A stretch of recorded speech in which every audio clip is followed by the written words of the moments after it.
The second big game for us on this one, LSU traveling to Clemson, the Battle of the Death Valleys, the Battle of the Tigers, all that good stuff. This is only the third meeting since 2012 between these two. The teams are 1-1, and this is the first home and home that we've seen. I'm sure you guys remember the 2019 LSU national title run. They beat Clemson in the national title game, 42-25. It was an incredible performance. The number on this one, best number you can get, or let's go consensus. Clemson, a 4-point favorite in this one, total of 57.5. And our money line consensus is Clemson minus 180, LSU plus 150. So let's go on and get this out of the way, and let's take a look. Chance to win the game. We're looking at Clemson around 64%. I've got Clemson minus 175 for the money line. I've got LSU with a 36.41% chance to win the game. So, and the money line numbers are just about right, just about where they are supposed to be. Maybe a little more value on LSU when it comes to that. I've got Clemson minus 3.7 as a projection. Let's go over some of the stats here, some of the trends. LSU 0-5 against the spread in their last 5 openers. 3 of those have been under Brian Kelly. LSU 3-7 against the spread in their last 10 on the road. They are 2-4 against the spread in their last 6 as an underdog. Clemson, however, 0-4 against the spread in their last 4 as a home favorite. And Clemson 2-8 against the spread in their last 10 against the SEC. Interesting numbers. Not a lot of trends that go either direction on this. If we look at our numbers here on the screen, roster talent, pretty similar. Number 10 for Clemson, number 13 for LSU. Power rating is just about right there, so home field advantage likely is going to play a big part of this. Adjusted returning production.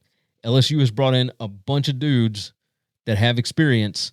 It's still not enough to get them up to where Clemson is, because Clemson, 78% adjusted returning production. That is number 1 in the country. LSU is number 27. That's a monster number.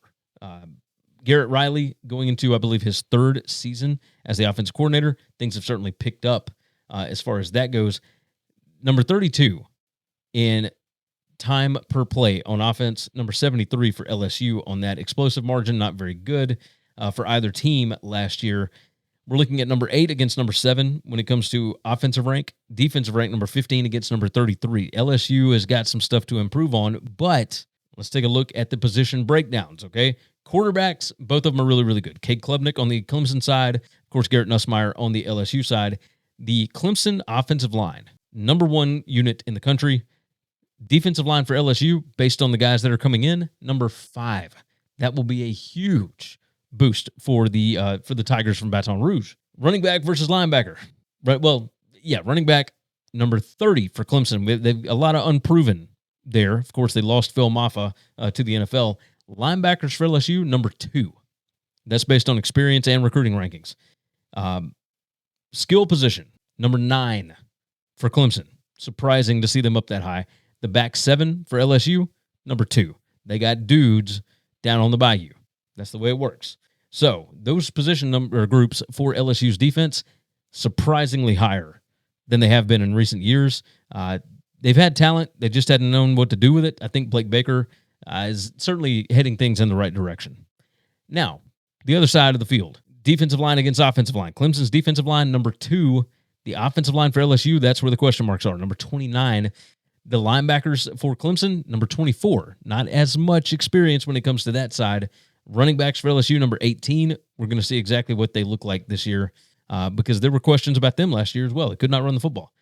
And then the back 7 for Clemson, number 19. The skill positions for LSU, number 2. They got wide receivers. They got studs. It is going to be a good offensive year for LSU, I would believe, so long as the offensive line can hold up.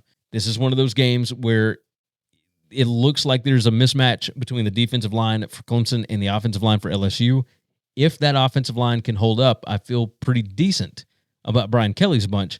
However, home night game for Dabo Swinney. This is one of those spots. I know LSU has been building up for it. I got to tell you, I'm going with Clemson here, minus the 4. I know that I'm minus 3.7.